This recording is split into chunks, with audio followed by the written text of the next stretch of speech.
Σας καλωσορίζω σε ένα ακόμα βίντεο της θετικής δοπαμίνης. Και λέγεται θετική δοπαμίνη όχι τυχαία. Η δοπαμίνη είναι μια ουσία η οποία μας βοηθάει ως γνωστόν να ξεπερνάμε τις αδυναμίες μας, τον εαυτό μας, και στο σημερινό το βίντεο αποδεικνύω ακριβώς αυτό. Θέλω να σας αποδείξω ότι οι άνθρωποι μπορούν να αντέχουν το κρύο και να τα απεξέρχονται περίφημα στο κρύο όταν ξέρουν να αναπνέουν σωστά και όταν ακολουθούν την τακτική του Wim Hof για να αντέχουν στο κρύο και να θωρακίζονται απέναντι στους ολέθρους που μπορεί να προκαλέσει. Είμαι ο Γιάννης ο Καραγιαννίδης, σας καλωσορίζω και πάλι στο Positive Dopamine. Όπως βλέπετε χιονίζει στη Θεσσαλονίκη, η θερμοκρασία έχει φτάσει στους περίπου -1, -2. Από τις 10 και 17 είμαι έξω, έχει περάσει νομίζω περίπου ένα μισάωρο. Όταν βρίσκεσαι έξω στο κρύο, η αλήθεια είναι ότι χάνεις αρκετά την αίσθηση του χρόνου. Ο λόγος που κάνω αυτό το βίντεο, παιδιά, έχει να κάνει καθαρά με το γεγονός ότι θέλω να σας αποδείξω ότι αρκετοί Έλληνες άντρες πλέον έχουν γίνει pussies, έχουν γίνει κοριτσάκια, και δεν αναφέρομαι στους ομοφυλόφιλους, όχι, κάνετε λάθος, δεν έχω κανένα πρόβλημα με τους ομοφυλόφιλους. Αναφέρομαι στους διάφορους τυπάδες που μου το παίζουν άντρακλες και γεροί και σκληροί και ότι ξέρετε δεν σηκώνουν τίποτα και αυτά, και οι περισσότεροι από αυτούς δεν αντέχουν όχι μία ώρα, δεν αντέχουν ούτε 2 ούτε 5 λεπτά να βγουν έξω στο κρύο και αμέσως κάνουν σαν πούσι, σαν κοριτσάκια και φεύγουν μέσα, και μετά άμα τους δείτε το παίζουν άντρακλες, το παίζουν ξέρω εγώ τι, μάο, έτσι.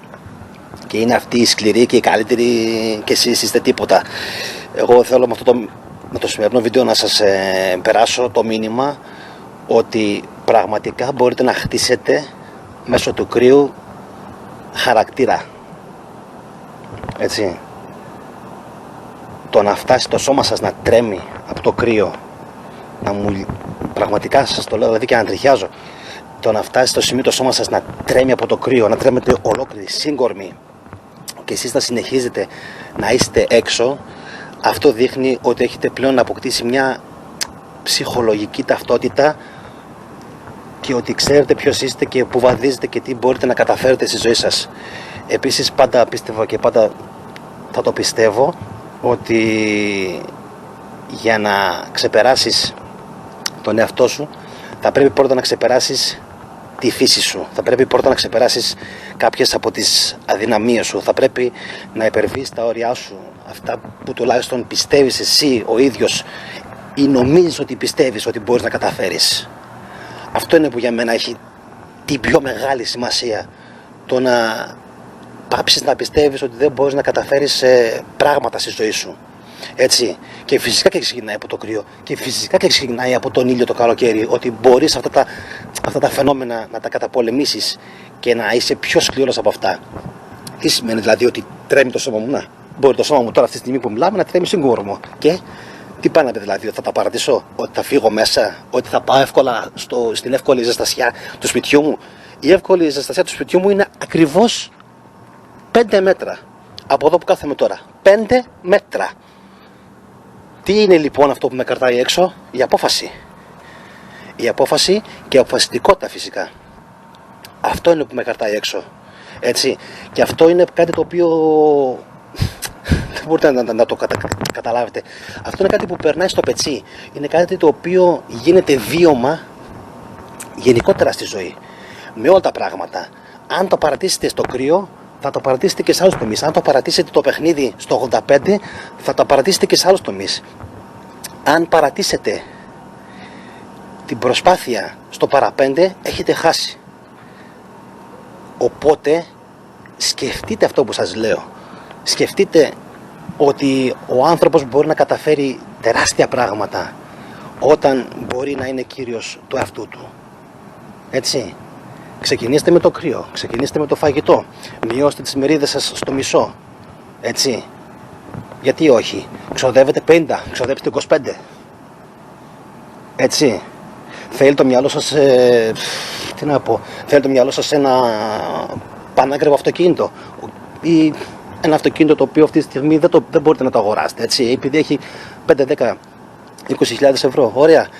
βάλτε στην άκρη στον κουμπαρά 1, 2, 3, 5, 10 ευρώ, ό,τι περισσεύει. Δεν χρειάζεται να τα ξοδεύετε όλα και να φεύγουν τα χρήματα απευθείας.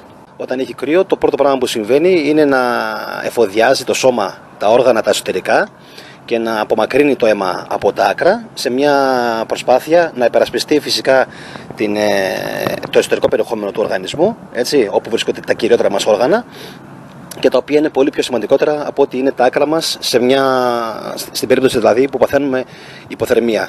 Αυτό φυσικά δεν το συνιστώ σε κανέναν από εσάς στο σπίτι, αν δεν έχετε εκπαιδευτεί. Εγώ έχω εκπαιδεύσει το σώμα μου στο κρύο με αρκετά κρύα μπάνια. Μπορεί να μην είμαι χειμερινός κολυμβητής, αλλά σχεδόν κάθε μέρα, αν όχι κάθε μέρα, μέρα παραμέρα, κάνω κρύα ντουζ. Οπότε το σώμα μου είναι αρκετά μαθημένο στο κρύο και ανταπεξέρχεται πολύ πιο εύκολα από ότι ο πιο συνήθις κόσμος. Και όπως είπα και λίγο προηγουμένως, στην πρώτη λήψη που έκανα, λίγα λεπτά πιο πριν, φυσικά και παίζει μεγάλο ρόλο το ποντιακό το γονίδιο. Έτσι. Παίζει, πιστεύω, πολύ μεγάλο ρόλο στο ότι μπορώ να αντέχω και να ανταπεξέρχομαι πιο εύκολα στις κρύες συνθήκες, και να δούμε πόσο θα το προχωρήσω. Αυτή τη στιγμή έχω φτάσει περίπου στη μισή ώρα, εξακολουθώ και διαβάζω έξω από το σπίτι μου. Η θερμοκρασία θα έλεγα ότι είναι αρκετά καλή, παλεύεται, αν και όπως είπα και πιο πριν έχει ξεκινήσει ήδη να χιονίζει αρκετά πιο έντονα και αναμένεται φυσικά αυτό να κορυφωθεί. Τώρα με βάση φυσικά τα όσα γράφουν τα κινητά και το Free Meteo και διάφορες ιστοσελίδες, αναμένεται σήμερα την Κυριακή δηλαδή να κορυφωθεί η χιονόπτωση, να το στρώσει δηλαδή σε αρκετές περιοχές, τουλάχιστον της Βόρειας Μακεδονίας και της Θεσσαλονίκης. Το μόνο που έχω παρατηρήσει είναι ότι έχει αρχίσει και το στρώνει πάνω στα αυτοκίνητα. Οπότε αυτή είναι μια πρώτη ένδειξη ότι σιγά σιγά θα αρχίσει να το στρώνει. Επίσης βλέπω ότι έχει αρχίσει και το στρώνει σιγά σιγά στα φυτά. Αλλά όπως βλέπετε και εσείς, δεν ξέρω αν φαίνεται τώρα, στο πεζοδρόμιο κάτω δεν υπάρχει τίποτα. Δηλαδή και στον δρόμο, άμα προσπαθήσετε να δείτε, μπορώ να το δείξω, δεν βλέπω ακόμα τίποτα. Απέναντίας, κοιτάξτε εδώ στα φυτά, εδώ, δεν ξέρω αν φαίνεται αρκετά. Και όπως βλέπετε φυσικά στο αυτοκίνητο έχει αρχίσει και το στρώνει. Οπότε περιμένουμε την αυριανή ημέρα πώς και πώς, να δούμε αν θα το στρώσει ακόμα περισσότερο. Η ώρα είναι περίπου 10:45. Σκοπεύω να επανέλθω περίπου σε κάνα τέταρτο, 20 λεπτό για την πορεία. Προς το παρόν ακόμα την παλεύω, έτσι, αντέχω. Δεν ξέρω ακόμα πόση ώρα θα αντέξω. Πάντως προς το παρόν είμαι καλά. Οπότε βλέποντας και κάνοντας, θα συνεχίσω φυσικά τις αναπνευστικές ασκήσεις. Απλά αυτό που έχω να σας πω είναι ότι ο άνθρωπος δεν πρέπει να φοβάται το κρύο. Απέναντίας έρευνες έχουν δείξει ότι το κρύο είναι σύμμαχος του ανθρώπου. Μια πληθώρα από ασθένειες, μια πληθώρα από τις σύγχρονες ασθένειες του ανθρώπου συνδέονται με μη έκθεση των ανθρώπων στο κρύο και με την καλοπέραση. Έτσι, δηλαδή ξεκινάμε από το πιο απλό, ας πούμε, που έχει να κάνει με τις μειωμένες καύσεις του οργανισμού, με τον διαβήτη, έτσι, ασθένειες όπως π.χ. ρευματικά, τα οποία επίσης συνδέονται φυσικά και με έλλειψη βιταμίνης D, δεν μας αφορούν φυσικά σε αυτό το βίντεο, αλλά γενικότερα πολλές μεταβολικές θα λέγα παθήσεις οφείλονται στην μη έκθεσή μας σε κρύες θερμοκρασίες, και αυτό πιστεύω είναι ένα από τα μείον, γιατί η χώρα μας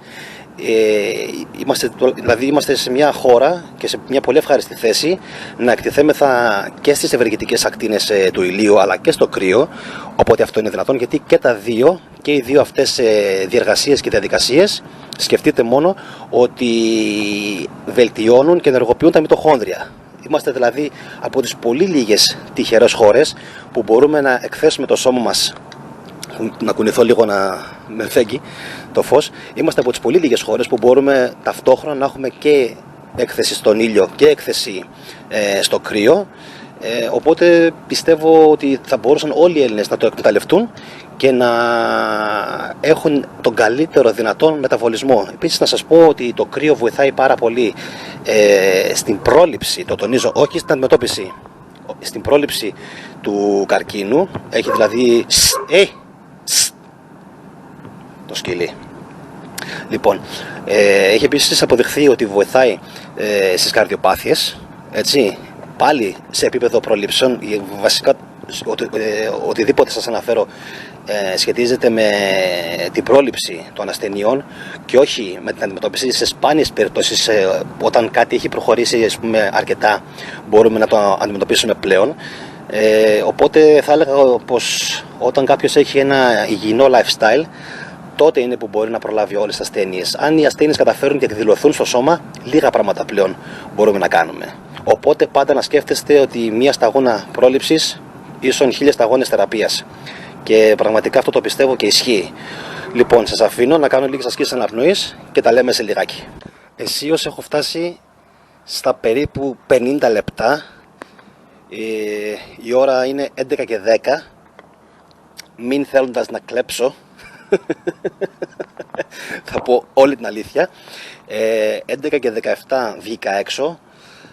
Ξαναμπήκα μέσα νομίζω από τις 11 και 22 μέχρι περίπου τις 11 και 25, ένα τρίλεπτο, 5 λεπτό περίπου, για να βρω αυτό το μικρό το πραγματάκι. Το βλέπετε? Λοιπόν, είναι το μικροφωνάκι. Οπότε για να φτάσω την μία ώρα που θέλω να φτάσω, θα πρέπει να καταφέρω να μείνω έξω περίπου μέχρι τις 11 και 28, 11 και 30, κάπου εκεί μέσα. Οπότε θα κρατήσω την υπόσχεσή μου, έτσι, για μία ολόκληρη ώρα έξω. Δεν μπορώ να πω ότι κρυώνω ιδιαίτερα. Έχω ολοκληρώσει μέχρι τώρα περίπου 3 ή 4 κύκλους αναπνοών. Αυτό που μπορώ σίγουρα να πω είναι ότι τα πόδια μου και τα χέρια μου κρυώνουν.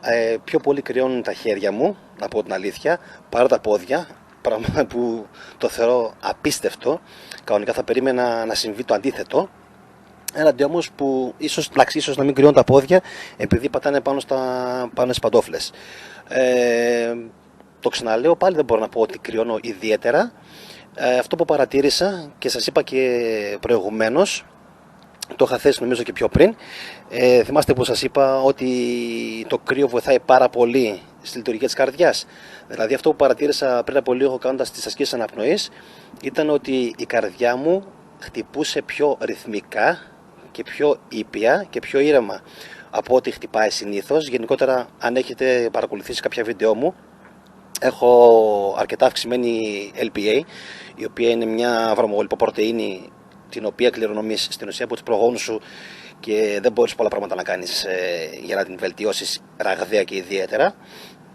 Οπότε συνήθως έχω δηλαδή τα θεματάκια μου με τους ρυθμούς της καρδιάς, ας πούμε, και με τους παλμούς. Αυτό που παρατήρησα είναι ότι το κρύο για κάποιον περίεργο λόγο σταθεροποιεί τους παλμούς της καρδιάς, πέραν δηλαδή του καρδιακού, ας πούμε, ρυθμού, το οποίο προσπάθησα να το ρυθμίσω φυσικά με Q10, με μαγνήσιο, με διάφορα συμπληρώματα. Το μαγνήσιο σίγουρα μπορώ να πω ότι βοηθάει στην ρυθμικότητα, έτσι, δηλαδή στο να μην κάνει η καρδιά αρρυθμίες και να χτυπάει φυσιολογικά, γιατί το μαγνήσιο είναι αυτό το οποίο χαρίζει τον ηλεκτρισμό στην ουσία στην καρδιά. Και το Q10 φυσικά παίζει επίσης πολύ μεγάλο ρόλο και βοηθάει, ιδιαίτερα σε αυξημένα επίπεδα LPA, τα οποία, όπως σας έχω πει και προηγουμένως, τα κληρονόμησα από τους προγόνους μου. Η αλήθεια είναι ότι τώρα που κάθομαι και σας μιλάω, περνάει αρκετά πιο ευχάριστα η ώρα από ότι με το διάβασμα, γιατί με το διάβασμα μπορεί καμιά φορά να κολλήσει το μυαλό, επειδή το διάβασμα περιλαμβάνει πιο σύνθετες διαδικασίες και διεργασίες του εγκεφάλου. Φαντάζομαι έχει να κάνει με το γεγονός ότι αρχίζει και προφάει ο εγκέφαλος πολύ περισσότερη γλυκόζη. Έτσι, είναι λογικό αυτό. Αρχίζει ο οργανισμός και ίσως ζορίζεται περισσότερο και κουράζεται και δεν μπορεί να τα απεξέλθει τόσο εύκολα από ότι αν μιλάει. Θα προσπαθήσω πάση θυσία να φτάσω την μία ώρα, γιατί είμαι ένας άνθρωπος ο οποίος έχει πολύ πείσμα και αυτό που λέω το κάνω πράξη. Επίσης, το ότι κάνω βιντεάκια σταδιακά, δεν το κάνω για να μπω μέσα και να ξαναβγώ έξω. Τώρα, να σας πω κάτι ακόμα πριν σας κλείσω, ότι η έκθεση στο κρύο συνδέεται με έκρηση ενδορφινών, οι οποίες μας κάνουν να αισθανόμαστε καλά. Βλέπετε κι εγώ πως γελάω τώρα. Είναι σαν να έχεις ακούσει ένα τρομερό αστείο, ας πούμε, από ένα φιλαράκι σου που σε έχει κάνει να γελάσεις. Λοιπόν, οπότε συνδέεται με την έκρηση ενδορφινών. Καλό είναι δηλαδή με το που σηκωνόμαστε το πρωί να κάνουμε ένα κρύο ντουζάκι και να αλλάξει με ζεστό. Ή αν θέλετε να ξεκινήσετε με ζεστό, μετά με κρύο και μετά ξανά με ζεστό. Να σβήσετε δηλαδή, όπως λέμε λαϊκιστή, να σβήσετε με ζεστό ξανά πριν βγείτε από το μπάνιο και να ξεκινήσετε έτσι την τέλεια ημέρα σας. Επίσης θα ήθελα να σας πω σε καμία περίπτωση να μην κάνετε κρυοθεραπεία. Όπως βλέπετε κινούμε γιατί έχει κρύο και θέλω λίγο να παραμείνω ζεστός. Σε καμία περίπτωση δεν σας προτείνω, δεν σας συστήνω να κάνετε αυτό που κάνω εγώ σήμερα αν προηγουμένως δεν έχετε εξασκηθεί στις ασκήσεις του Wim Hof και αν προηγουμένως δεν έχετε δουλέψει πάνω στο σώμα σας για περίπου τουλάχιστον 3 με 6 μήνες, να πω, πάνω στην κρυοθεραπεία, ας πούμε, με το μπάνιο. Θα πρότεινα δηλαδή ένα καλό φθινόπωρο να το περάσετε έτσι και μετά να ξεκινήσετε να κάνετε την πιο εντατική κρυοθεραπεία που περιλαμβάνει, ας πούμε, έκθεση στο κρύο. Αυτή είναι η δική μου η πρόταση. Αν φυσικά δεν θέλετε να πάθετε κάποια ζημία, έτσι, και δεν έχετε αυτοκτονικές τάσεις. Αυτό το αφήνω καθαρά πάνω σας. Δεν φυσάει ευτυχώς καθόλου, αλλά όπως ακούτε έχω ένα μεγάλο μειονέκτημα αυτή τη στιγμή. Ακούστε.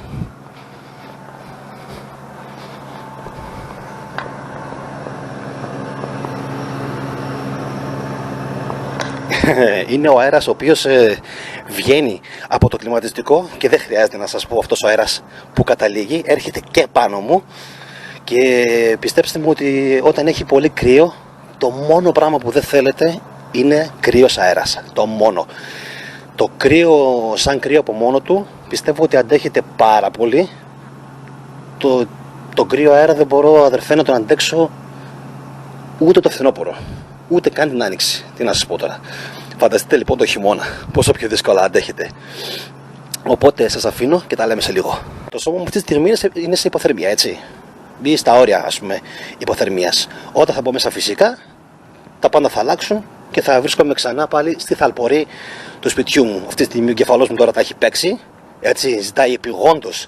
Φύγε μέσα, φύγε μέσα. Πρέπει να γλιτώσεις.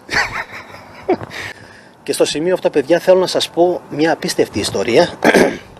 Ότι η προγιαγιά μου που ήρθε από τον Πόντο, της αφιερώνω αυτό το βίντεο μάλιστα, ήρθε ξυπόλυτη από τον Πόντο όταν ξεζώθηκαν από τους Τούρκους και είχε κάνει τάμα βασικά, έτσι, μια υπόσχεση, έναν όρκο, ένα τάμα. Αν και εφόσον φτάσει ποτέ στην Ελλάδα, έτσι, να περπατάει μετά όλη της τη ζωή ξυπόλυτη. Και φυσικά τα κατάφερε και έφτασε στην Ελλάδα, έτσι, ήταν δηλαδή σκύλη του πολέμου η γυναίκα και είμαι πάρα πολύ περήφανος που κρατάω από αυτήν. Πραγματικά της το αφιερώνω μέσα από την ψυχή μου, γιατί τα γονίδια που κουβαλάω τα οφείλω σε αυτούς τους ανθρώπους, έτσι. Και αυτή τη στιγμή είναι μια πάρα πολύ συγκινητική στιγμή αυτό που βιώνω τώρα, γιατί μου θυμίζει το πόσο δύσκολα πέρασαν αυτοί οι άνθρωποι για να φτάσουν σε αυτά τα ιερά χώματα εδώ πέρα και να συνεχίσουν τον βίο και τη ζωή τους. Οπότε με αυτά και με αυτά, έχοντας μιλήσει πλέον τόσο πολύ, είμαι σίγουρος ότι ακόμα και εκείνα τα 2-3 λεπτά που σας είπα, 5 λεπτά, άντε, που μπήκα μέσα και τα θεωρώ στυλ και επειδή είμαι ένας μικρός αχιλλέας, δεν αφήνω ένα πετραδάκι να μου κλέψει τη δόξα, έτσι, τη στιγμή που σηκώνω το σπαθί μου να σκοτώσω τον Έκτορα. Δεν είμαι τέτοιο κοριτσάκι εγώ. Λοιπόν, θα ελέγξω το χρόνο εδώ με το tablet, με το candle μου, και θα σας ενημερώσω σε λίγο για το που περίπου βρίσκομαι. Η εμπειρία μου σήμερα ήταν απίστευτη. Μπορώ να πω ότι είναι η πρώτη φορά που καταφέρνω και κάθομαι τόσο πολύ έξω. Νιώθω αυτή τη στιγμή υπερηφάνεια, δεν κρυώνω καθόλου. Το μόνο που νιώθω είναι ένα ελαφρύ τσούξιμο, θα έλεγα, πιο πολύ στα χέρια και λιγότερο στα πόδια, όπως σας είπα και πριν. Το ίδιο και τώρα. Οι ασκήσεις αναπνοής έκαναν τη δουλειά τους.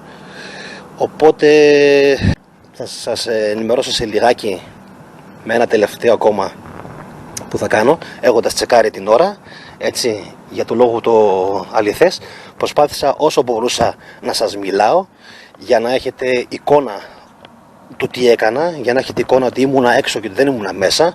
Αυτό ήταν εξάλλου και ο λόγος που το έκανα, επειδή δεν μπορούσα να βάλω την κάμερα και να είναι, ας πούμε, ακίνητη κάπου και εγώ να κάθομαι και να με βλέπετε. Έτσι. Προσπάθησα να το κάνω όσο πιο entertaining, όσο πιο διασκεδαστικό γινότανε. Τσέκαρα λοιπόν το ρολόι, 11 και 29 11 και 29 και βγήκα έξω στις 10 και 17 πλην 5 λεπτά που τα θεώρησα κλεψιό που μπήκα μέσα για να βρω το μικρόφωνο. Είμαι έξω περίπου 1 ώρα και πόσα λεπτά ρε παιδιά, να κάνω την αφαίρεση, 1 ώρα και 5 λεπτά, τόσο, 1 ώρα και 5, 6, 7, 8 λεπτά περίπου πάνω κάτω είμαι έξω. Οπότε είμαι πάρα πολύ χαρούμενος που τα κατάφερα, έτσι, πάρα πολύ ευχαριστημένος. Δυστυχώς δεν έχω άτομο να γιορτάσω αυτή τη νίκη, γιατί όλοι κοιμούνται. Είναι όλοι μέσα και κοιμούνται, ρε γαμώτο. Με το που είδανε το χιονιά, τους έπιασε όλους η πνηλία. Λοιπόν, και η αλήθεια είναι ότι εγώ δεν είχα σήμερα σε κάποιο σκοπό να κάνω το βίντεο. Ήξερα ότι θα χιονίσει, εδώ και 5-6 μέρες το βλέπα στις ειδήσεις, αλλά με έπιασε αυτή η τρέλα να κάνω το βίντεο σήμερα το βράδυ, ακριβώς πριν από περίπου 1,5 ώρα. Δηλαδή ήταν κάτι που μου ήρθε να το κάνω εντελώς αυθόρμητα, ούτε καν το σκέφτηκα. Αυτό που θα κάνω τώρα είναι να μπω μέσα, να πανηγυρίσω φυσικά. Yes, yes!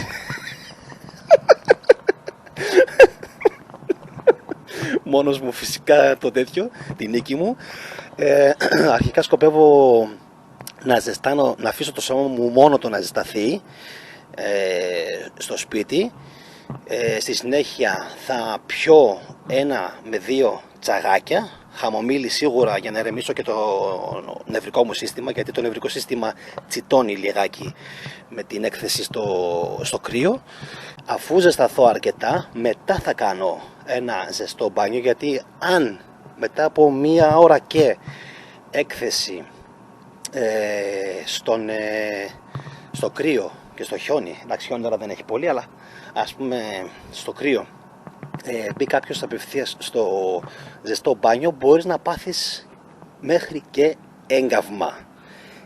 Και αυτό γιατί το σώμα εκείνη τη στιγμή δεν καταλαβαίνει, έτσι, και μπορεί πραγματικά το νερό να είναι χλιαρό έως και μέτριο προς κρύο και το σώμα να καεί, έτσι. Λοιπόν, οπότε πάντα πρέπει πρώτα να επαναφέρετε, να αφήνετε το σώμα σας να επαναφερθεί στις φυσιολογικές του θερμοκρασίες μόνο του, και μετά σιγά σιγά, όταν θα είναι σε καλή κατάσταση, μπορείτε να κάνετε μπάνιο.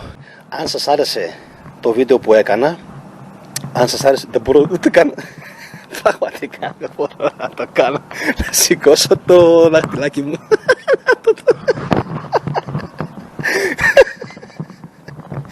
Λοιπόν, ρε παιδιά, sorry για το ότι γυρίζω συνέχεια, αλλά έχει πάρα πολύ κρύο.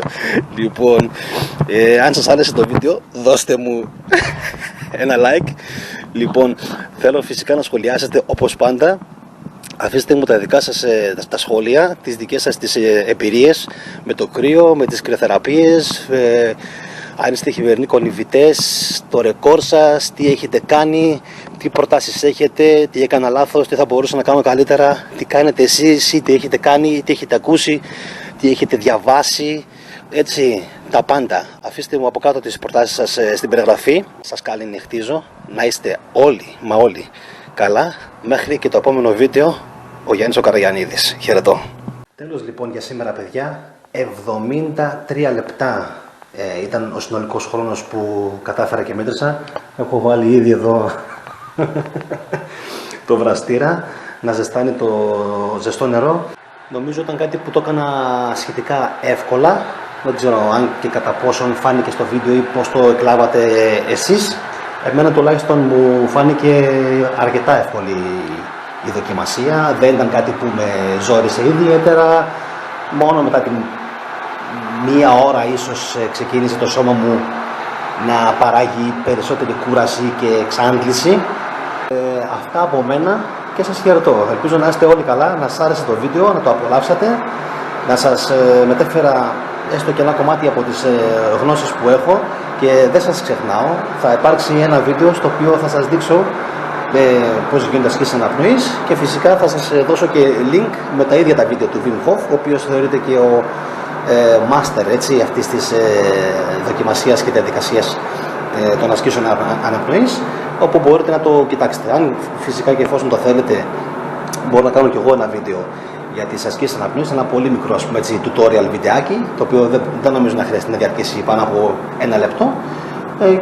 Οπότε μπορείτε και μόνοι σας να ξεκινήσετε να κάνετε τις ασκήσεις αναπνοής για να μην έχετε ανάγκη από το κρύο.